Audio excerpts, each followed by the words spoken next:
Hi guys, அஸ்ஸலாமு அலைக்கும். Hi இது ஃப்ரெண்ட்ஸ், பிரெட் பஜ்ஜி எல்லாம் நல்லா எப்படி இருக்கீங்களா? நாலு இப்போ பிரெட் நம்ம எடுத்துக்கோங்க. பஜ்ஜி செய்யறது எப்படி இருக்கலாம். இப்போ நாலு ஒரு பிரெட் எடுத்துக்கோங்க. பாத்திரத்தில் கப் கடாய் வச்சுக்கோங்க. கடலை மாவு அதில் எடுத்து சேர்த்துக்கோங்க. கடலை மாவு 1/4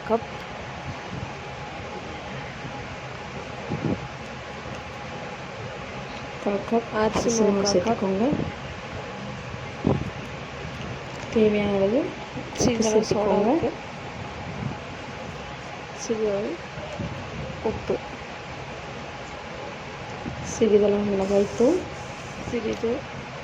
சிறிதளவு கரம் மசாலா, சிறிதளவு சீரகத்தூள், சிறிதளவு சிக்கன் மசாலா, தேவையான சிக்கன் தூள் சிறிதளவு சேர்த்துக்கோங்க. எல்லாத்தையும் சேர்த்து நல்லா கலக்கிக்கோங்க. தண்ணி ஊற்றி நல்லா கட்டிகள் இல்லாமல் நல்லா கலக்கி எடுத்துக்கோங்க.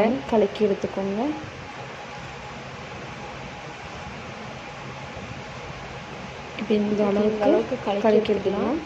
இந்த பதம் கரெக்டாக இருந்தால் நம்ம கட்டிகள் எது இல்லாமல் இந்த அளவுக்கு கலக்கினா போதும். இப்போ ஒரு வானொலி ஒரு கடாய் வச்சுக்கோங்க. அதில் தேவையான அளவு எண்ணெய் ஊற்றி நல்லா ஹீட் பண்ணிக்கோங்க. பிரெட்டை இந்த ஷேப்பில் கட் பண்ணிக்கோங்க. பொரிக்கிறதுக்கு கரெக்டாக இருக்கும். இப்போ எண்ணெய் நல்லா பொரிஞ்சு வந்துருச்சு. இந்த டைமில் நம்ம கலக்கி வச்ச இதில் டிப் பண்ணி மாவில் ப்ரெட்டை போட்டு நல்லா டிப் பண்ணி பொரிச்சு எடுத்துடலாம். பிரெட் பஜ்ஜி மேலையில் கொஞ்சம் அப்படி எண்ணெய் இது பண்ணி விட்டோம்.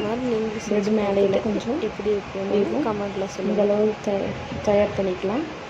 இப்போ சுவையான பிரெட் பஜ்ஜி தயார். உங்களுக்கு பிடிச்சிருந்தா என் சேனலுக்கு லைக் பண்ணி